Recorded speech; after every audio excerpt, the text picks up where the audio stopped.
지금 모든 걸 다 내려놓고 제 이야기를 해봅니다. 결혼한 지 20년, 중학생 자녀 한 명 두고 있습니다. 맞벌이 부부였으나 신랑 회사 사정으로 인해 회사에서 해고되었고 작년 11월부터 구직 활동에 있습니다. 그나마 맞벌이 할 때는 서로 얼굴을 잘 안 보게 되니 마음도 조금 편했지만 이제는 늘 퇴근하고 들어가면 백수 노릇하는 신랑을 보며 열천불이 났습니다. 말이 구직 활동이지 집구석에 앉아서 늘 컴퓨터만 붙들고 있어요. 내가 일을 하니 신랑은 집안일도 조금씩 해주고 아이가 집에 오면 좀 씻기게만 해주면 안 되냐고 몇 번 말했지만 제 말은 귓등으로도 듣지 않습니다. 그 꼬라지를 지금 몇 개월째 지금 보고 있어요. 직장 생활할 때도 허리가 아픈 적이 있었는데 그때도 지금처럼 백수짓에 요양하던 때도 있었고, 그런데 얼마 전 허리 아픈 게 또 도졌다며 허리 강화를 위해 등산을 해야 한다고 하더군요. 등산을. 여보, 나 허리가 또 도졌어. 허리 근육을 강화시키기 위해 등산을 조금 다녀야 할 것 같아. 허리가 또 어떻게 아파요?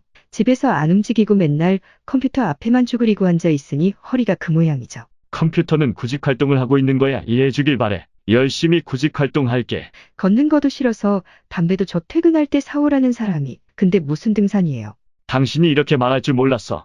당신이 나에게 해준 게 뭐야? 보약을 한번 지어준 적 있어? 보약? 보약 같은 소리하고 자빠졌네. 집안의 가장이 건강해야 온 집안이 평화로운 거야. 내 허리가 누구 먹여 살리려다 이렇게 망가졌는데. 평소 걷기 운동도 싫어하는 사람이 갑자기 무슨 등산이냐고. 집에서 컴퓨터만 하지 말고 조금이라도 움직여라고 이야기하니 버럭 화를 내며 보약 한 첩 지어준 적 있냐고 이야기하며 나가버렸네요. 등산을 간다 하길래 우리 동네 뒷산이나 다니겠지 하고 생각하고 있는데 제 폰으로 카드 결제 알림이 오더군요. 확인해보니 무슨 등산복과 등산배나 스틱 등을 세트로 장비를 구매한 것입니다. 신랑이 집에서 말이죠, 구직 활동을 한다고 매일 말만 하며 컴퓨터 앞에 앉아있던 꼬라지가 생각나 일하다 말고 나가 바로 전화를 했어요. 도대체 동네 뒷산 가는데 무슨 장비며 옷이며 필요하냐고요. 아니 동네 뒷산 오르락 내리락 하는데 무슨 20만 원이나 장비를 사요. 지금도 우리 집 충분히 쪼들려요. 여보, 어떤 스포츠든 장비는 꼭 필요해. 특히 위험한 등산의 경우 좋은 장비가 없다면 오히려 더 위험해진다고. 난 동네 뒷산이나 가자고 하려는 게 아니야. 높은 산을 정복하며 허리를 강화시키고 나의 호연지기를 경험하고 싶어. 그리고 이번 산악회에서는 이 장비가 다 갖추어지지 않으면 가입을 시켜주지 않아. 우리 형편에 무슨 산악회를 다닌다고 그래.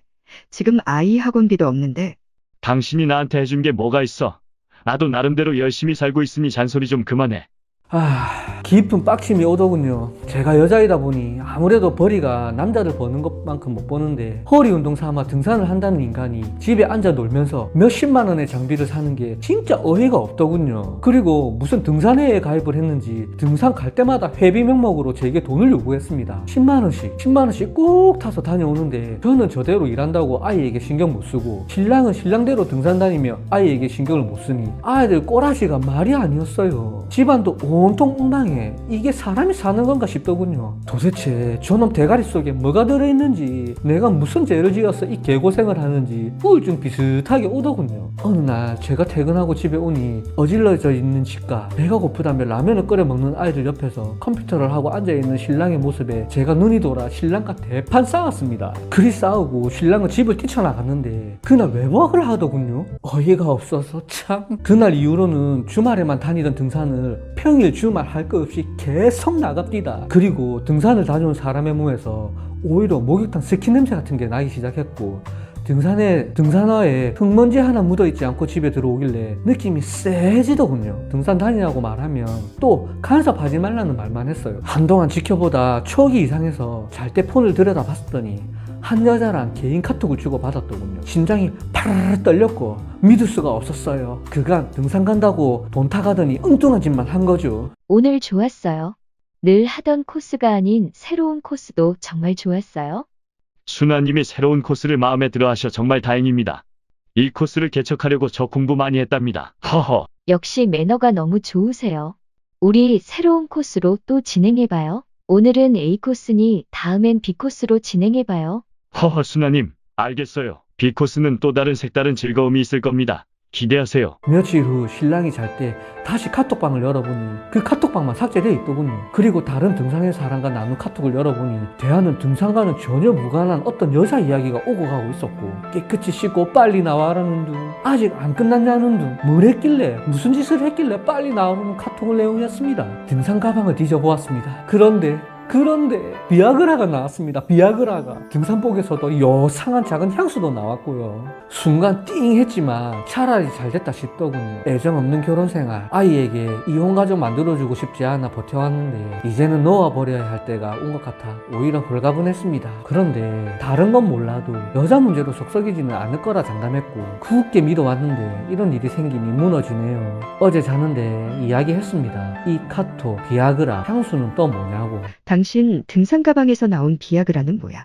그리고 수나라는 여자랑 주고받은 카톡 나는 봤어. 이상한 향수도 봤어. 비아그라? 아, 그거 친구한테 받은 건데 난 먹은 적 없어. 그냥 받아서 가지고만 있는 거야. 그리고 카톡은 그 일상적인 우리 산행 코스 이야기를 한 거고 다른 뜻은 없어.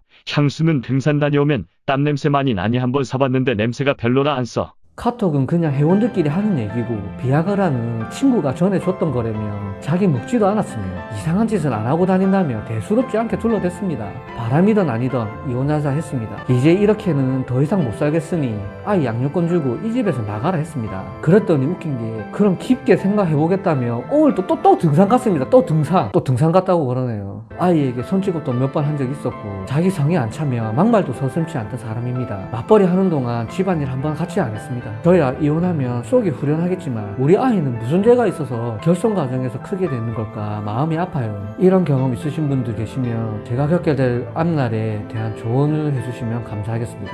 와 여러분, 그래도 이 사연은 사모님이 그래도 많이 침착하시고 모든 걸 내려놓으셔서 그러신지, 근데 이 와중에 또 깊게 생각한 다음에 또 등산을 가셨네요. 등산